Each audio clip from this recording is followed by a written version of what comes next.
Hi, everyone, and welcome to the You Will Be Okay podcast. Today, I am thrilled to welcome Ayelet Polonsky, the world's #1 Kabbalistic manifestation coach and host of the Manifestation Method podcast. Ayelet combines Kabbalah, psychology, and energy alchemy to help people manifest their dream lives.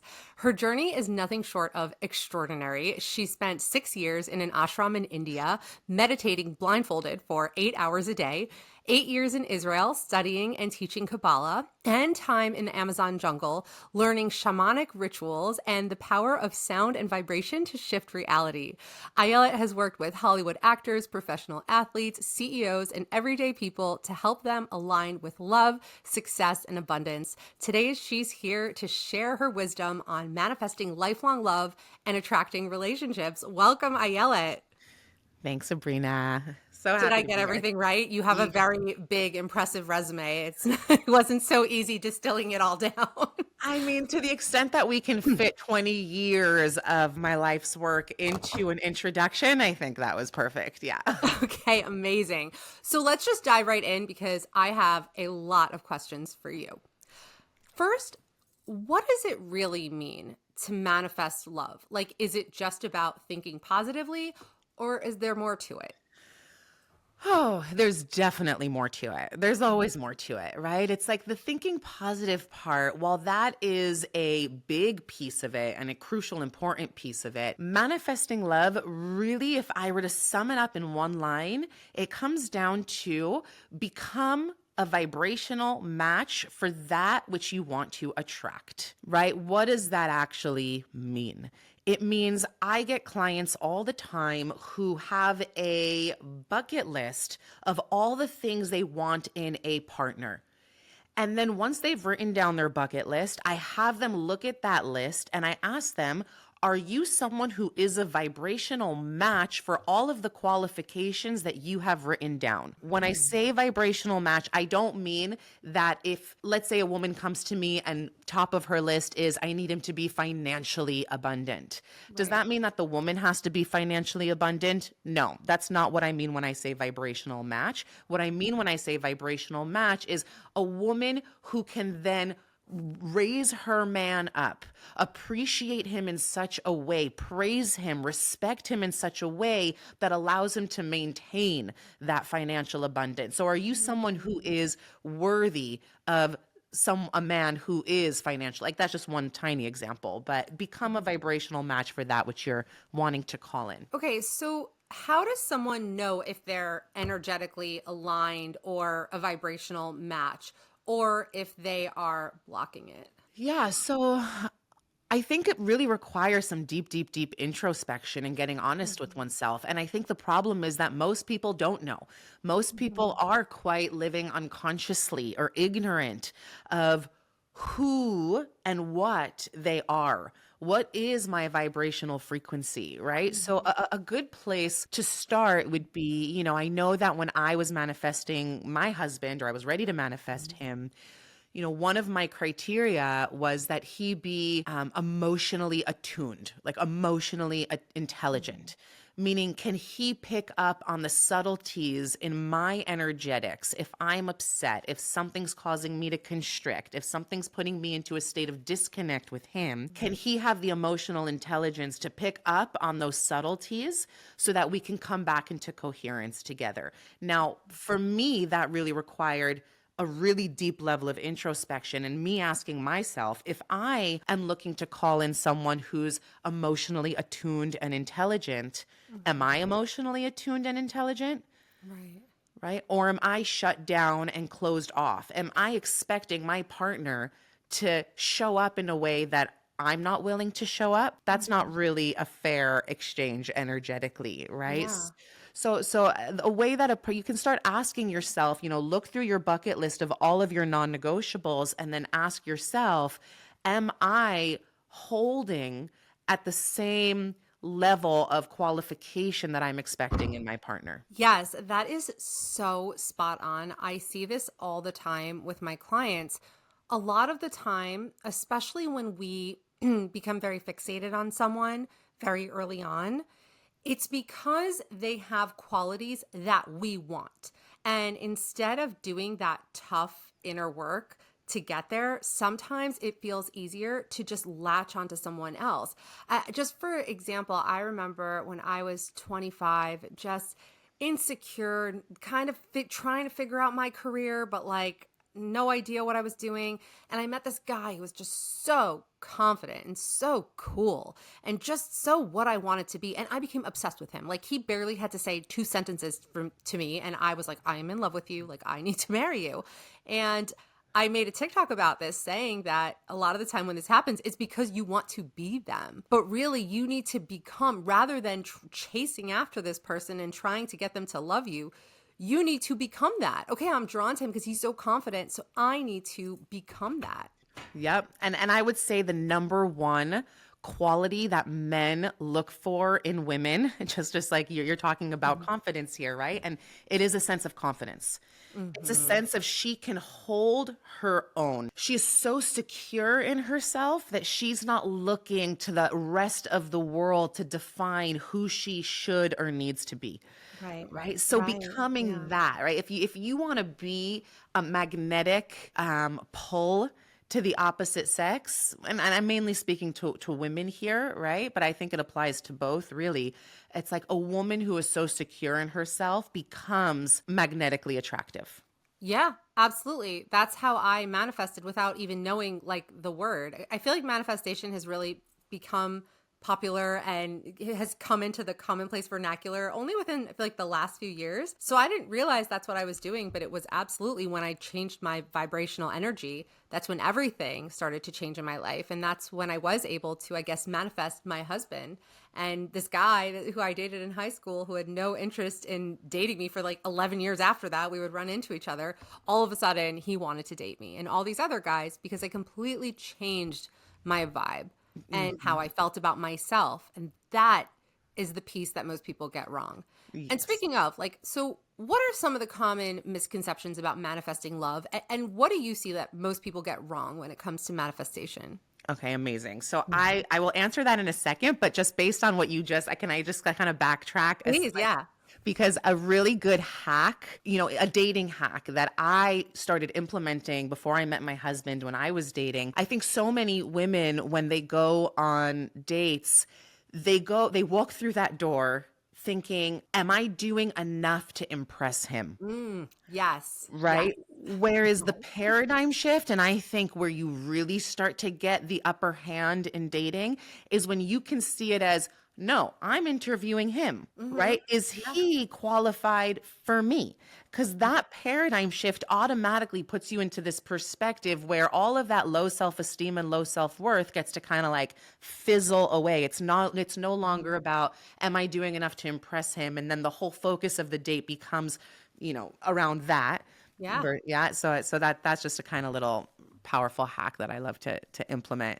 And they say you should do that in job interviews as well. Like you should pretend that you're interviewing them to see if they are like, I'm talented. I know I would be an amazing employee. Like, are you worth having me? Obviously, you don't say these things out loud, No. but that works. That works. I know that I've interviewed people for positions where like they seem so impressive. I'm like, oh, no, I want to prove that like that they should come work for me.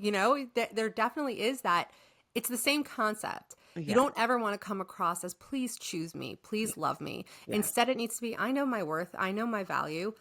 I'm here. You can take it or leave it. If you don't see it, all right, it's not meant for me. On to the next. Totally. Okay, and then to your question, what are some of the things that I find are big misconceptions or people are kind of getting wrong when it comes to manifesting? Right? Was that the question? Yeah. Yeah. Okay. Here. I'll give you a methodology, part of my methodology that to kind of break it down in a way that our minds can understand, right? Because manifestation it's about becoming a vibrational match. And so where we go wrong in manifesting is when we block the stream of infinite goodness and abundance that it comes from source, and we're actually not even realizing how we're kind of putting a roof over our own heads, metaphorically speaking, and blocking that abundance from coming through. And so there's 3 C's that I always talk about that create that block. And those are control, complaining, comparing. Controlling, complaining, comparing. right? When I'm trying to control a manifestation, what I'm doing essentially is I'm saying to the creator, there's no room for you here to show me your magnificence and what you're capable of creating. I got this. I'm in Mm. control. I'm in the driver's seat. Now, if we look at the world around us and all of the magnificence, we look at the mountains and the rivers and the oceans and the animal, the wildlife, the skies, the sunsets, right? I can't create all that. The creator can create all that. Clearly, with this paradigm shift, I become aware that the creator can create something for me in my personal life that is way bigger and more magnificent than anything that I, in my little human experience, can do. Mhm. Let me get out of the creator's way, source's way, and watch the magic unfold. So the control piece is big. So, like, manifestation is an art of surrender, of letting go, of leaning into the magic and not trying to control all the pieces. So that's number one. Number two, we said, was complaining. When I complain about what I already have, right? Then what I'm essentially doing is telling source, I am not grateful for what you've already given me. I don't know about you, but like, I have little kids. When my kids come to me from this place of entitlement, I deserve this, you owe me that, there is no peace in me and like my mom brain that says, oh, go ahead. Yeah, here's an abundance of Same. more of that. Same. Makes me crazy when they're It's, like that. oh my gosh, it's cringe. It's Mhm. cringe. Mhm. Right. But when my kids come to me and they're just like, Mommy, I love you so much. You're my best friend. You do so much for us. Right. I literally want to be like, have it all. Have all the, right? Tell me no. Yep, absolutely. Right. Because a manifestation principle is what you appreciate appreciates. Right. So when we become grateful for what we already have, then we open up a portal for more of that abundance to come through. And I think a lot of people get that twisted in manifesting. They think to themselves, when I have that, then I'll be grateful. Yes, yes. Yeah. Right. So one Gratitude's hard. It's gratitude tough. is hard. It's very hard. Yeah. So one thing I teach in manifestation is, there's just the spiritual science of visualization, and when we can like visualize our future self as though she's already living that abundant life now, and if I can tap into gratitude now for that future life as though it's already mine, and I can be grateful and conjure up that frequency of gratitude now, then I open up the portal for that to come in. That's a real powerful like time bending exercise too. And then the third one we said was comparison, Mhm. right? When I look at my neighbor and I'm just like, well, her husband has this, and this, and he buys her this, and he gives her that, and he takes her on these vacations, and blah, blah, blah, blah, blah. Right? What I'm essentially doing is I'm saying that the creator or the source of where abundance comes from doesn't have enough to go around. Yeah. What I'm saying essentially is if she has it, that means I can't have it. That's Mhm. scarcity. That's Yeah. scarcity. So a big blocker where people get it wrong is like they tap into this like jealousy thing where it's like, well, if she has it, then I want it. Versus what I do, if I see someone like in a home that I love, right? I'm like, wow, the first thing I'll think of to myself is look at all the abundance there is to go around, Mhm. right? Yeah. That is it's a tough one, especially with the clients I have, the women I work with. A lot of the time they come to me because they're at a phase in life where all of their friends are getting engaged or married or having babies and they're still single. And it could be their younger sister or their little cousins that they used to babysit for.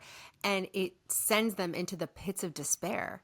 And they're like, why? Why her? Why not me? What's your advice to deal with that? Because I feel like operating on that level it's just that should be goals for all of us, but Hmm. it's hard. It's Hmm. really hard when you see someone have something that you are yearning for, praying for, trying to manifest. So what is your advice? Yeah. So I think for that, it's like really about baby steps.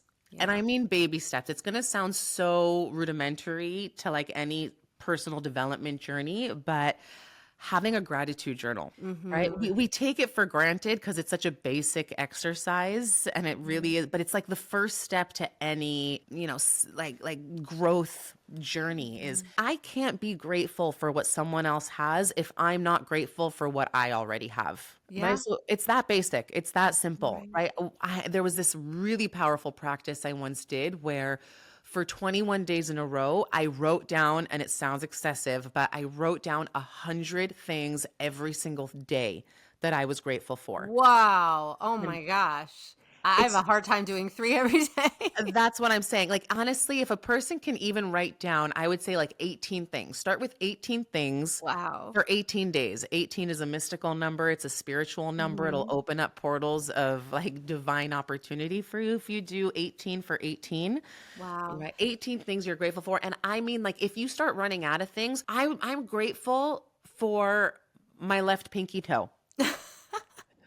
Yeah, it helps you balance. It's important. That's what I'm saying. That's what I'm Do they saying. have to be different things every day, or can you like repeat? Like if you say on the first day, if you include I'm grateful for my health, like on the second day, can you not say that? Like do you have to come up with new things every day? So I would say you can do repeat things as long as Uh-huh. every day on your list, at least like half are new things. Okay. Okay. Because then it's Wow. like All a cop right. out. I could just repeat the same list every single day. Like Right. At it's least still half your day. powerful because then Yeah. you're really going in on things you're genuinely grateful for, but also just getting so minute. Like I know when I Right. lose my voice, and my voice is my tool, Mhm. when I lose my voice, I become so grateful for the day that I have it back. Right? It's like Right.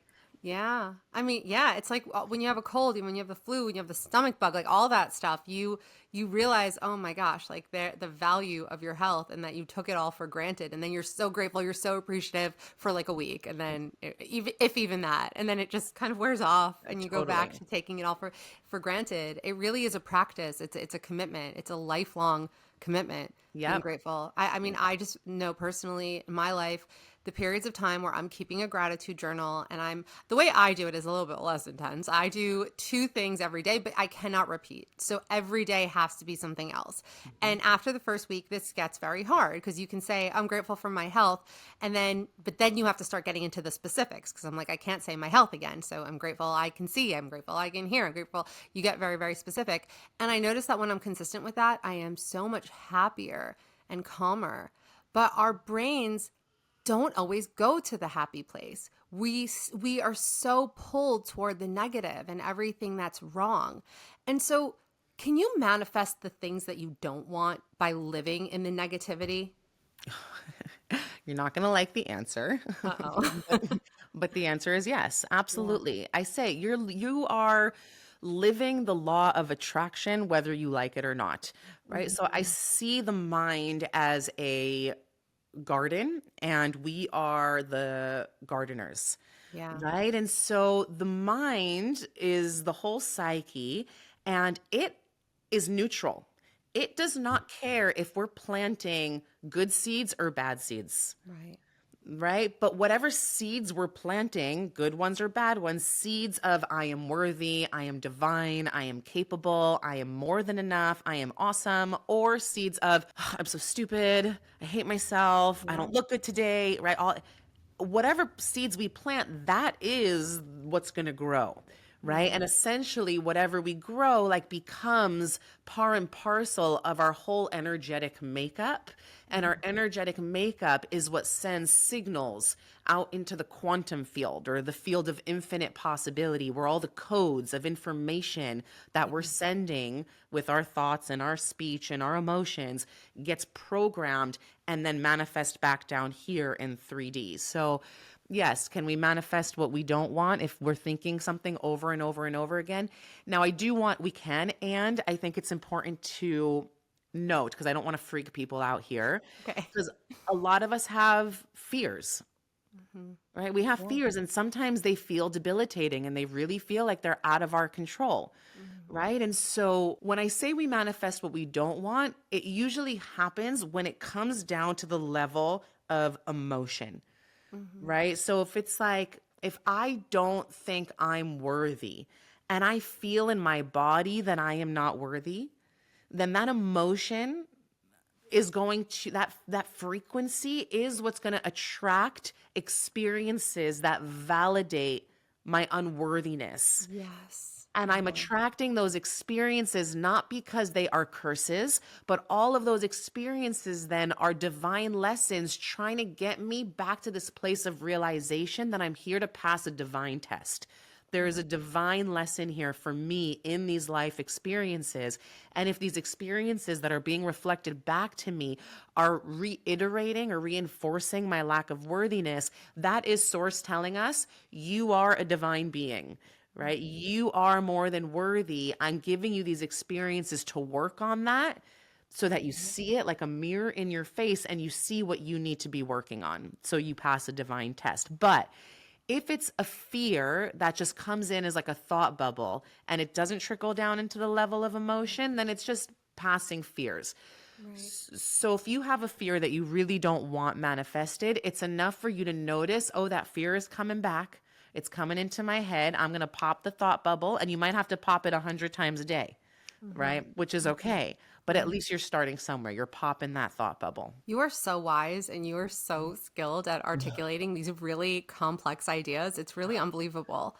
So something I see a lot is women who are so afraid of ending up alone. And they have a very hard time stepping out of that fear, and it's debilitating. And it leads them to a bad place. It either leads them to stay with guys who don't treat them well because they're like, well, my biggest fear is ending up alone, so I may as well stick with this loser. Or going on dates with guys and saying yes when they should have said no because they're afraid and they're driven by their fear. So I know this is a complicated topic, but what is your advice for a woman who is just terrified of ending up alone? Again, I think you'd agree with me on this, and I'm curious to hear what you'd say also, because I feel like that, this is a big part of what you do. But look, we're all afraid of ending up alone. Yeah. We're all afraid. So I just want to take a moment to validate that fear and normalize it and not make that person feel wrong, right?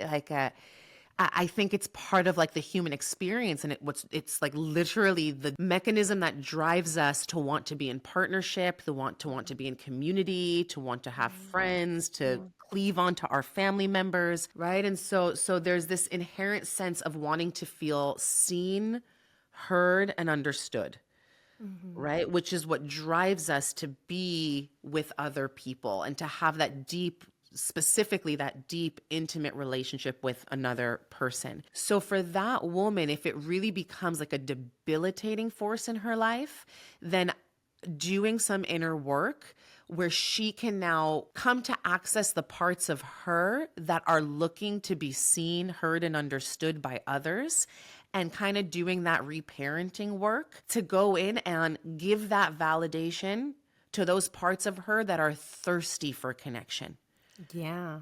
Right. And it doesn't mean that, okay, one day she's going to rise and never want to be in partnership again because she's healed her need to be seen, heard, and understood. No, we all have a human inherent need for belonging, to be seen, to be heard, but if we can start doing that work and access that, for me, it's like a 5-year-old little version of me who lives inside of me, who didn't have the regulation tools growing up. I didn't, there wasn't anyone there to help me regulate my emotions. So I didn't really have an environment where I felt fully emotionally held. So it's been years of a journey for me of going in, accessing that 5-year-old, seeing her in her pain, holding her in her pain, and giving her what it is that she's needed for all of these years. And I think that's the way out is in. Absolutely. And one thing that I always emphasize to women who come to me with this, and I remember having the same fears, is that we have a choice. Every day we have a choice. And we can either feed into the fears and continue to think thoughts that terrify us and paralyze us, or we can choose a different way. I could choose every day to think, I'm going to end up alone. There's no guys out there. All the good ones are taken. Or I could choose to think, my time will come. My train is running right on time. I also think that you just kind of have to surrender to where you are right now, because there really is no suffering in the present moment. We're suffering because you're projecting a future of being a lonely old cat lady. But if you lean into where you are right now, okay, I am still single and I am going to embrace being single and all the benefits that come with being single. Like it's so interesting. I had a client who was like, it was a Sunday and she was like, I have nothing to do and I'm just going to be alone and just like on the couch all day. And I'm like, I remember waking up that day thinking, I wish I could just be alone and on the couch all day. Instead, I have four Totally. crazy children pulling me in different directions from 6 a.m. and it's just 12 hours, no, more than that, 14 hours of nonstop being there, and in that moment, I was yearning for those days when I could be her. But I know that when I was her, I was yearning to be where I am now. Instead, we have to embrace the present. If you fight against reality, you'll always lose. We have to surrender in a way and take control over that which is under our control. It's not always so much under our control when we're going to meet our soulmate, unless you're Ayelet, and we're going to get to that. And we can manifest in 21 days. But okay, what I can control is I can control looking my best. I can control feeling my best. I can read John Gottman's 7 Principles of Making a Marriage Work so that when I'm in a serious relationship, I'll have the tools. So that is proactive things that you can do rather than just stewing in the hurt and pain. Which leads me to, because I know that people listening are dying to know, because you mentioned it earlier, you manifested your husband in 21 days. Can you tell us how you did that? Yeah. Yeah. Well, okay. I mean, I'm trying to think how much of a backstory to give here, but the story goes like this. I was sitting at lunch with 5 of my girlfriends, and at that point, before I even uttered the words that I'm about to tell you, I uttered to my 5 girlfriends, I came to this place in my life where I had done enough inner excavation work to have the clarity of knowing that I am ready to call in my lifelong love. Right. Right up until that point, I was calling in a nice little bouquet of narcissist, non-committal men, right? You name it. And I had done the work. I kind of drank my own medicine, did the whole manifestation methodology, which is not just about manifesting into the future, but also clearing the blockages that are getting in the way of accessing that abundance. And so once I knew that in my heart of hearts, like I was ready to be married that year, I said the words out loud at lunch to 5 girlfriends. The words go like this. I said, "Dear creator of the universe, if it is your will, my intention is to be married by May of this year or something better." Okay. The or something better is my surrender piece, right? Because manifestation. So, how did I do it? Well, zoom out for a second. May of that year or something better. I got to work for 21 days. I visualized him for 21 days. I saw myself in my mind. I was in a meditative state, and I teach these I guide people through these in what I call hypno activations. So I take people through a deep state of hypnosis. There's also neuro-linguistic programming in these activations, and there's visualization.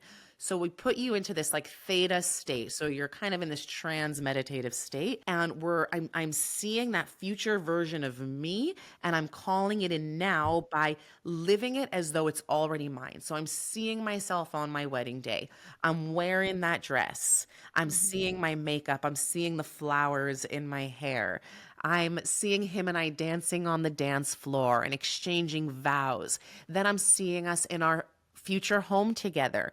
And I'm feeling what it feels like to have him embracing me on the couch, right? To giving me a back massage, to telling me that I look beautiful today, right? Like I'm hearing his voice. I'm feeling his energy. By doing that, I'm actually taking my magnetic field, right? We are magnets, and I'm attuning it to his magnetic field, right? And those magnets then get to draw one another to each other. Right. So I'm in a sense time bending. I'm pulling a future version of me into the here and now. And I did that for 21 minutes a day for 21 days in a row. And I met him on the 21st day. And I said that my intention was to be married by May of that year. We got married on May 29th of that year. Unbelievable. But there's a whole methodology to this, right? It's like I had to take a quantum leap by suspending any disbelief. So any thought of doubt, of impossibility, any thought that looked like, well, Ayelet, it's been 29 years and you still haven't manifested him. What makes you think it's going to happen for you now? Right? I suspended all disbelief and only accessed possibility, accessed a frequency of knowing, oh, it's happening. It is happening. And so that's kind of step one, is like taking that quantum leap into the field of infinite possibility. And then I got really clear on my ask. Right. And here's a nice little hack. After you listen to this episode, write down your intention in present day tense, like in present tense, right? So instead of saying, I want to manifest my husband by May, I wrote, I am manifesting my husband by May of this year. Right? So I got clear. I got clear on my ask. I also was careful about the words I was using, right? I didn't use words like I want to manifest him or I hope to manifest him, because hope and want still imply lack. Oh, interesting. Right? If I want something, it means I don't have it. So I'm still accessing lack. I'm manifesting him this year. I am manifesting it this year. That's it. I know that I know that I know. And then I worked on my belief, right? Again, like belief is what actually attracts your desire to you. So it's like really working on that faith muscle. I worked on surrender, really letting go of the timeline. My job was to set the timeline, to get clear about what I want, get clear about my non-negotiables, what kind of guy am I calling in, and then surrender from the outcome completely. People get really hung up on this piece. So if I could just clarify something here. People often say, well, I yell it. If I'm surrendering, doesn't mean that I'm just becoming indifferent. Like I don't care anymore because I'm totally surrendered. No, surrender is not giving up. It's giving it over to a higher power of your own understanding. And so what would that look like in real time? It looks like you going in and doing your due diligence, putting in some action every day in the direction of your desire, right? You can't just sit on your couch, eat potato chips, watching Netflix and expect the Amazon delivery guy to be your husband, right? Like it can happen, but it's highly unlikely, right? So you have to put in action every single day, but the second before the outcome arrives is where you surrender. So I kind of think of it as like in sales, right? Let's say you're pitching someone a product that you want to sell them. You do your due diligence, you tell them all about the product, you convince them why they need the product, and then right after you tell them the price, you go silent, right? Right after you tell them the price, it's like that's where the outcome lives, in the hands of the creator, not in your hands. If you're telling them the price and then you start justifying, well, it's worth it because by purchasing this, it's going to make your life better. Or you're thinking to yourself, they need to purchase this from me because if they don't, I'm not going to be able to afford that vacation this year. Right? That's also not putting it in the hands of the creator. So right before the outcome can manifest itself is when we surrender. Amazing. Yeah. So what is the first step someone should take if they want to manifest lifelong love? Like baby steps. Okay, baby steps. Because I'll be honest with you, like I cannot visualize for 21 minutes. Like I feel like I can't. I just can't do it. My mind will be in 5,000 different places. I could maybe do like 5 minutes. But like, does that work? Like for us, like who are not quite at your level yet? Let's just say, let's get granular. Somebody wants to manifest lifelong love. They've never manifested. They don't really know anything about manifesting. What is some practical tool that they can just implement in their life to get started? Well, according to quantum physics, if we hold a frequency, an emotion for anywhere between 3 to 5 minutes, we already start to anchor that vision into the quantum field. So you really don't need to be crazy like me. Like the thing with me is like there's no shallow end to my pool. I just always go into the deep end and I don't assume that everybody has the capacity for that, nor is it necessary. I'm a crazy person and it's not necessary. I just love holding on to that emotion of excitement and like for a long time every day, because then it just like accentuates that frequency and makes it stronger. Mhm. But it is more than enough to hold that vision for 3 to 5 minutes. Okay. Right. And it is something that we teach in our course together, Manifest Lifelong Love, right? Yeah. We teach like there are hypno activations and they don't always have to be 20, 30 minutes long.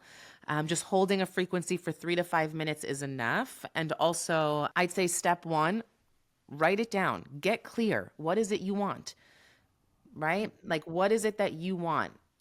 Yeah. Have clarity on your ask. And Yeah. then putting pen to paper puts things into 3D form. It no longer stays up here as like a mishka Mhm. bobble of confused energy Yeah. because like confusion manifests more confusion. Yeah. Right. I have so many people who come to me and they're like, yeah, that I want to manifest financial abundance. And I say, Right. great. What does that look like? And then they get all flushed, right? They don't even know where to begin. I'm like, Yeah. well, financial abundance could be $100,000 to one person, while it could Right. be $10 million a year to another. Right. So get clear. How much Clear. money for Yeah. you Right. does financial abundance equate to? Right. Mhm. So if manifesting a partner, write down what are the core values that you need him or her to have. And I Mhm. think like just getting clear is the first step, and then having some sort of ritual for 21 days, a 3-minute ritual would be another powerful thing to implement. Ritual. Okay, what are some good examples of rituals? I know the gratitude journal is a good one.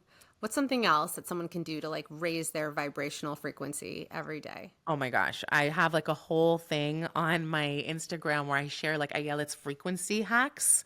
Because like I've just like been to so many places in the world that like I've Yeah. created this tapestry of things that work. Right. So one quick thing to raise our frequency, because manifestation really like you don't even need to be so big into visualizing Mhm. if your frequency is high. Because a Mhm. frequency, and when I say frequency, there's like an emotional frequency, there's a vibrational frequency scale of emotions. And on the Mhm. bottom of that scale, we have emotions like resentment, anger, depression, fear, right? And so those energies are dense in nature. That's why when you Mhm. walk away from a conversation with someone who's depressed, you walk away saying like, "Wow, that conversation felt heavy." So Yeah. we're not just saying that. That's not just lip service. Like that Mhm. saying that conversation felt heavy actually means that that person is carrying an energetic, a frequency, a vibration that is dense. Mhm. Dense energy is much harder to shapeshift than light energy. Mhm.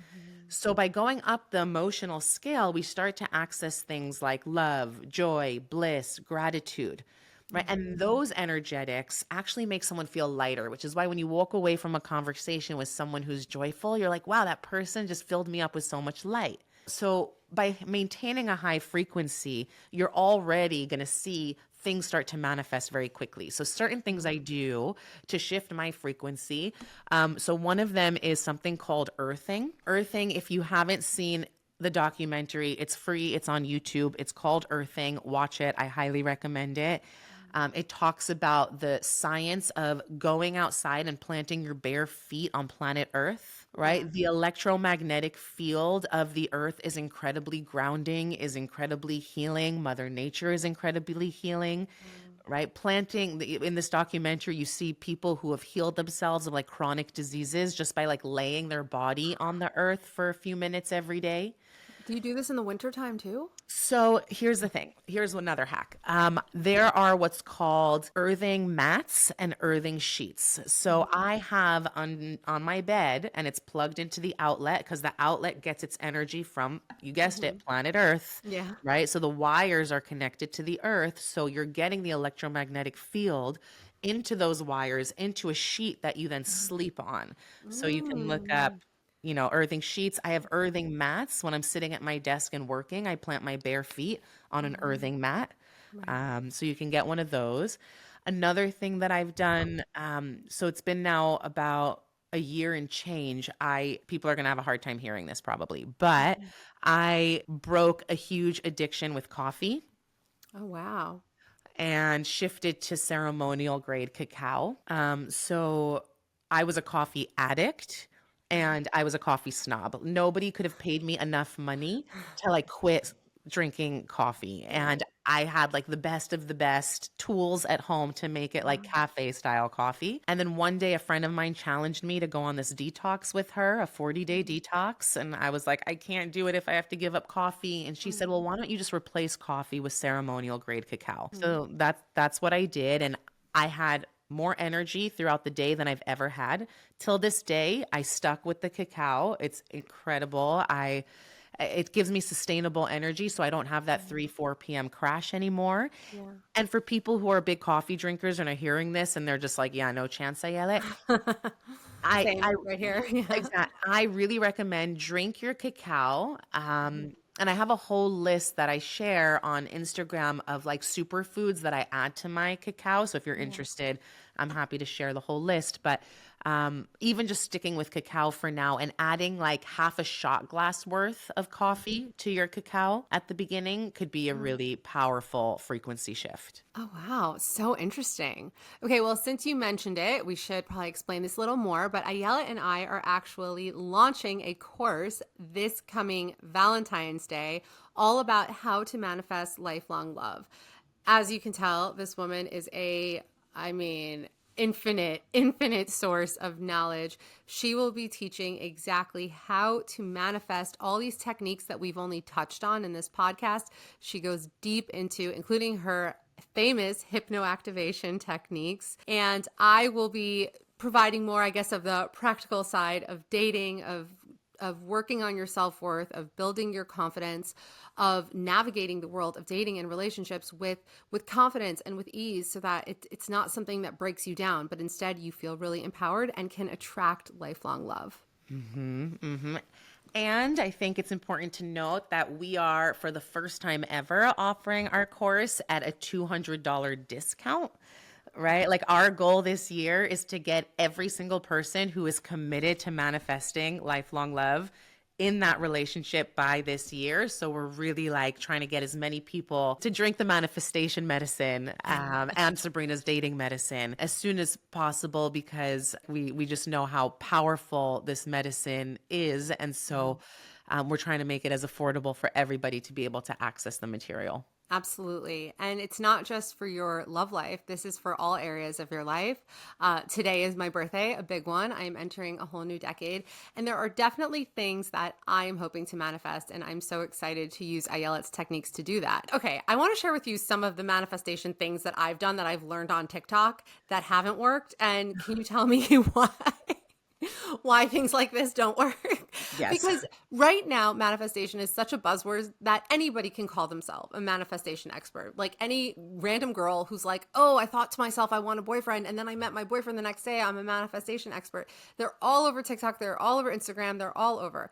Okay. So number one, someone posted about how Jim Carrey, the actor, like said he wanted to manifest $20 million and he like wrote himself a check for $20 million. And then like on that date, like in the future, he got offered a movie that paid him $20 million. So I was like, that sounds like an easy manifestation technique. So I wrote myself a check for $1 million and I dated it exactly a year in the future.